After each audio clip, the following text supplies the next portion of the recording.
G'day and welcome back to Tomo's Tune-Ups. On this episode, I'm going to be showing you a couple of tips to do with your four-wheel drive when you get back from off-roading.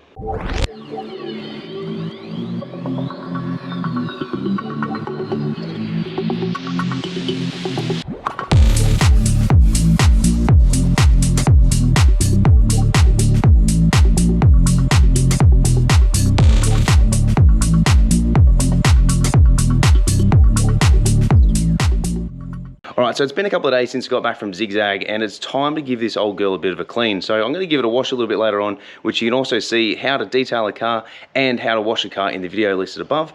But most importantly, a couple little tricks and tips that I want to teach everyone when you own a four-wheel drive and you've been out four-wheel driving. Alright, so first things first, after using your winch in some really muddy environments, you want to make sure that you pull the rope all the way out and that you re-spool the winch. The importance of this is simply because if you don't, it's going to get snagged and get stuck in one position. Then you go to use it the next time and it's going to get stuck. It's going to start to go out and then it's going to retract in on itself because it actually sticks together. Now, if you are also pulling yourself through a heap of mud and debris and dirt and everything, you should pull it out, not only rewind it, but you should also clean it. All right, so a real easy way to clean it is simply just get some warm soapy water, get yourself a rag and just wipe down the rope itself. And then as you are re-spooling it, make sure that you push the cable from side to side and just re-spool it properly.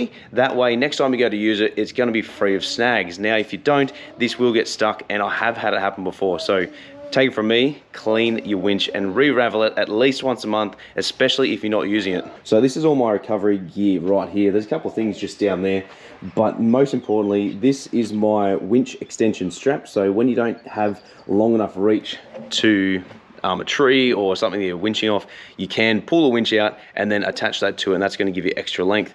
Now that is absolutely caked in mud, so we're going to give that a clean. I've also got a snatch strap as well, and that one there is even worse. So you can see all the mud, debris and crap just down in there.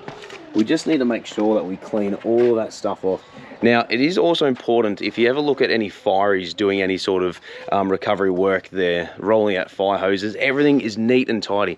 So if they are under duress and they're trying to get somewhere and fight a fire and all their equipment is really snagged, it's tangly, takes them ages to unravel it, you could imagine how much time they're going to be burning trying to unravel that stuff, especially in the haste of the moment when they're trying to put out a fire. So try and take it from them and use them as a really good example as to how often and the importance of why you need to clean and maintain your stuff. So when you finish cleaning it, all you got to do is just wrap it all back up. This one here is a tree trunk protector, so that's really important to have as well. So if you haven't got one, make sure you get one. So when you finish, wrap it up and put it in your little bag there as well. These kits are pretty cheap to buy. You can buy them from Kings, you can buy them from Super Cheap Auto. I bought this one XTM, so I think I bought that from BCF. They're like 150 bucks. And it is a good idea to have as well. It does come with a couple of different things. It comes with a couple of snatch blocks down here. So these, I think I had that one spare. Yeah, that was my Runva snatch block. That's the one that came with it. That's a 8,000 kilo, sorry, working limit snatch block. A couple of bow shackles as well. So it's always a good idea to have extra tools and equipment when you're going forward driving, just in case you do get stuck. All right, so all I'm going to do here is just grab the hose and just hose them down, get rid of all the debris, all the mess, and even clean the bag as well. And then we can rewrap it, put it back in the car, and then she's good to go for next time.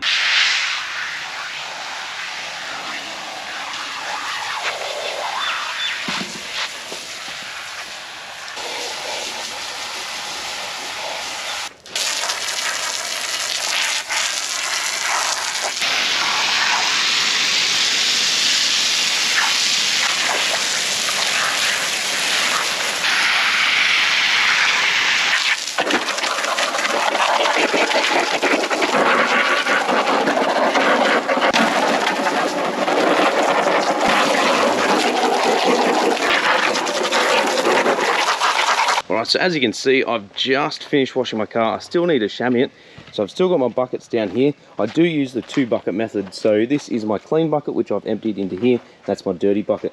So I've pulled the winch rope all the way out as far as it needs to be, where it's got dirt all over it. So what I need to do now is grab it, and we're just going to give it a clean. So to clean it, all we're going to do is grab the old sponge that I've got. We're just going to soak it. We're just going to run it up and down the rope, and then we're going to retract the cable and align it inside the winch itself. Right, so always best to do this with an old sponge. We're just going to grab it and just give it a bit of a clean and just pull it through.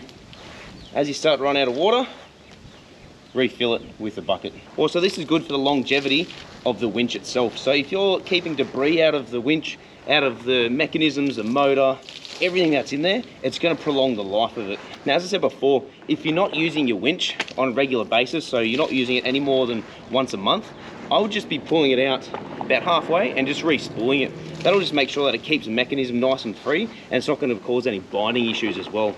And before you start to wind it in, make sure you turn your isolator on as well.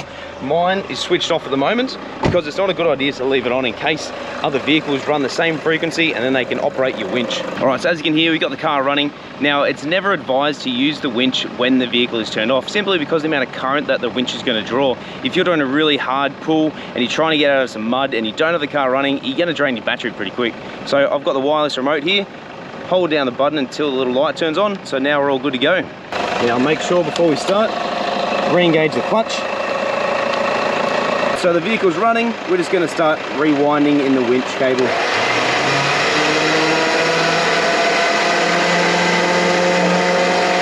And slowly just move it from side to side, let it find its own natural rhythm, and let it sit where it wants to. Alright, so as it starts to draw to a close, we have a fair amount left. So what I'm going to do is just grab my hook, put it around my bow shackle just under here, and then we're just going to keep winding it in and then just bring it in nice and easy. That way we're not going to overstretch it or over tension the cable itself. Now you don't need to have that done up super tight, that there is tight enough. You don't want to be over tightening it, otherwise next time you go to do it, you're going to have to really give it a yank if you need to just release it and just pull it out just to get a little bit. Alright, so on to the next one. Alright, so here's another one of Tomo's tech tips. One of the guys at work showed me this, and I'm going to show you guys. When you get your isolator, instead of just having the cable loose, grab yourself a cable tie and cable tie it to one of the main power wires or something fairly close. That way all you need to do is put it in, turn it, and you're never going to lose the isolator. Alright, so next thing you want to do is grab yourself some rubber floor mats if you haven't already. And the reason why you use rubber over carpet is because they're super easy to clean.